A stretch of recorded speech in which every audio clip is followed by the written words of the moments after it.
Welcome to Chandwell. My name's Michael and I'm making this N-scale model of Bradford Cathedral out of paper and card as part of the Bradford 2025 celebrations. I've just added the central part of the eastern end of the cathedral, and that's the sanctuary and the Lady Tower. In this video I'm going to show how I went about making that. But before then, let's hear from the cathedral's Director of Education and Visitors, Maggie Myers, a little bit about the Lantern Tower, which you might have seen me make in my last video. So here I am in Sir Edward Morfe's chancel, the new chancel that was built between 1958 and 1963 when they were working on this newer end of the building.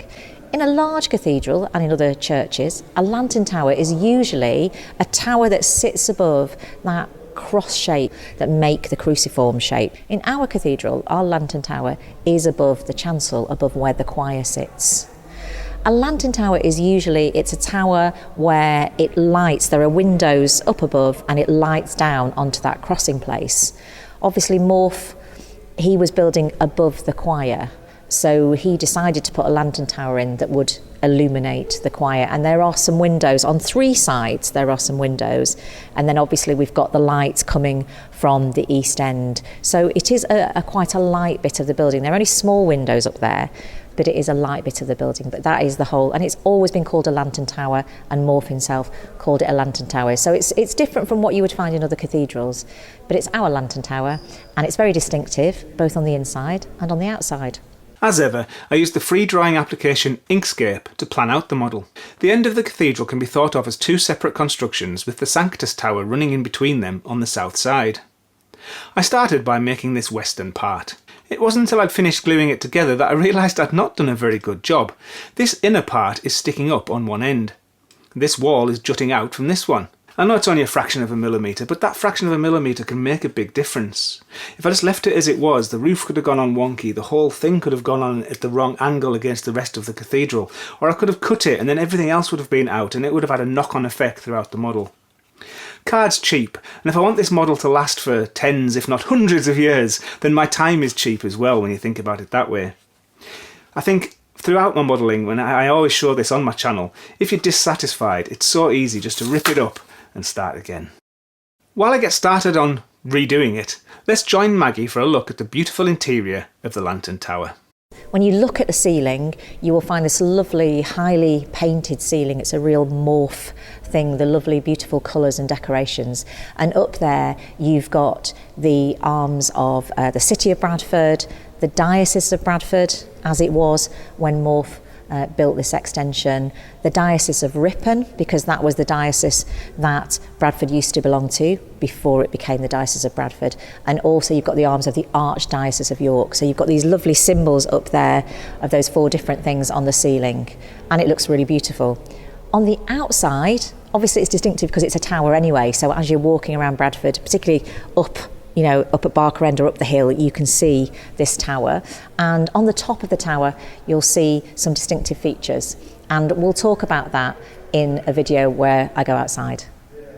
I started to build again. This time I constructed a nicely squared box that would be the inner supports for the building. Onto this, I'd glue the outer walls, all made from 1mm card. And then I'd stick these pieces to 0.5mm card to get the lovely beveled edge of the eye-shaped Mandola window. I used PVA glue applied to the frame. A scale model scenery right-angled jig helps me keep the first wall piece into place whilst keeping it nice and square. The PVA glue remains slippery for long enough for me to nudge any irregularities into the right place. I add the next wall in the same way. A floor piece just helps ensure that the next two walls go on square too. Another wall is added, and this time I'm making sure it is absolutely not wonky. The wall with the Mandola window is next. The window aperture is a slightly different size on each piece of 0.5mm card. I just cut it out by hand using the scalpel. I asked Maggie about this unusual window as I'd never seen one like it before. On the north wall, high above the Lady Chapel, there is an eye or an almond-shaped window. This is a mandola or a mandola, and you get these quite a lot in church architecture. It's the intersection between two circles, so it's kind of like the special bit in the middle, and in Christian iconography it is a sort of a framing for a Christian image or a Christian symbol. So high up on our north wall we have this almond-shaped window that has the Cairo symbol for Jesus in it. So that is a shape that is used quite a lot in church architecture, and it comes from the Italian word Mandola, which means almond. And I'm going to pause just there. I was putting this video together and I realised that I'd made a mistake on this window. The Cairo symbol is clearly readable from the inside. I've added mine to be readable from the outside. Whoops, I'll have to correct that. Back to the video. I used PVA glue to glue the 3 layers of the wall together, and I took care so that they're all aligned properly. Let's take a closer look at how the different sized holes go together to make a nice beveled edge on the window. The difference is only 0.5 mm on each layer, but once this is wrapped with the texture it'll look just right. I've been asked before why I do it like this and why I don't just hold my knife at an angle and cut through thicker card. There's a couple of reasons for that. Thick card is really difficult to cut. It's much more difficult to cut a 2 mm thick piece of grey board than it is a 0.5 mm piece. And also, at these tiny sizes, I don't think I could accurately keep my knife at the right angle to make it neat and tidy and obvious. And also, if you've ever tried holding a knife at an angle and cutting, if you cut into a cutting mat, it's a surefire way to destroy the cutting mat. So if you do ever use it at an angle, always cut into a piece of card. Once done, the part glues onto the frame with the others. Good. Before I add the angled ends to the Lady Chapel, let's hear something about it from Maggie. It's traditional in a cathedral to have a Lady Chapel behind the main altar. We're really fortunate that in our Lady Chapel we have lots of Morris stained glass behind me and a Morris altar frontal that were sort of parted for many years but have been reunited in here.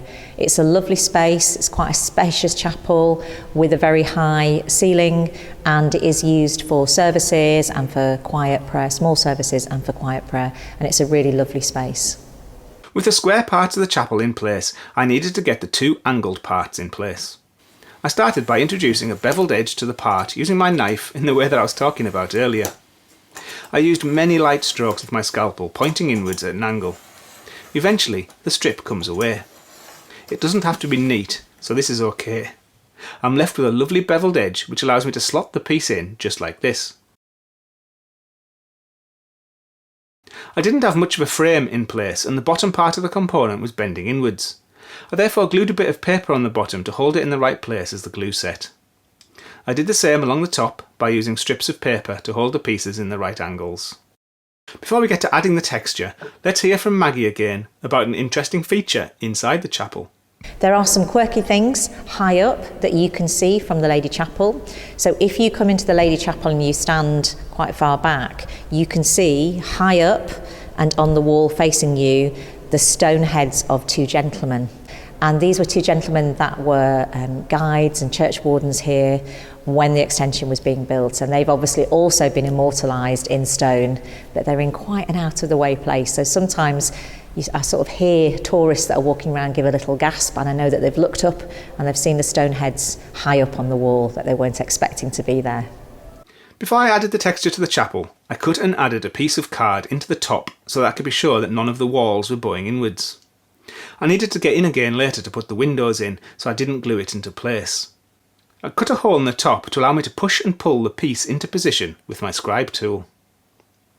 I'm using dressed stone texture from Scale Scenes, and I added it in one piece.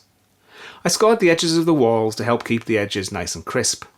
And then I just pushed it onto the chapel into a nice bed of PVA glue.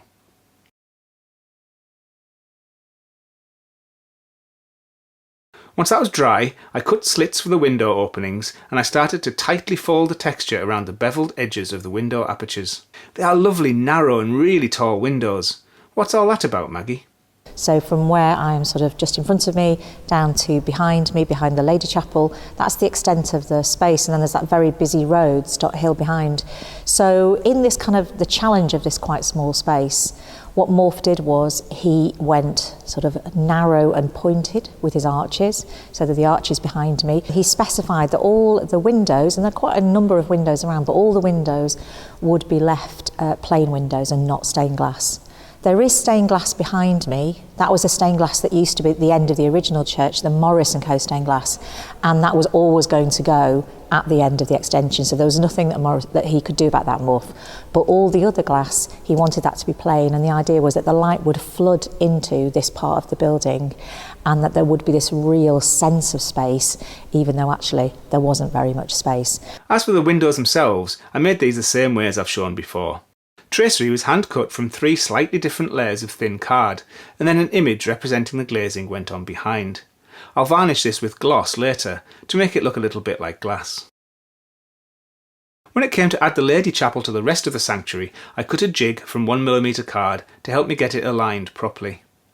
I used lots of PVA glue, clamps and the jig, and I took care to ensure that everything was just right.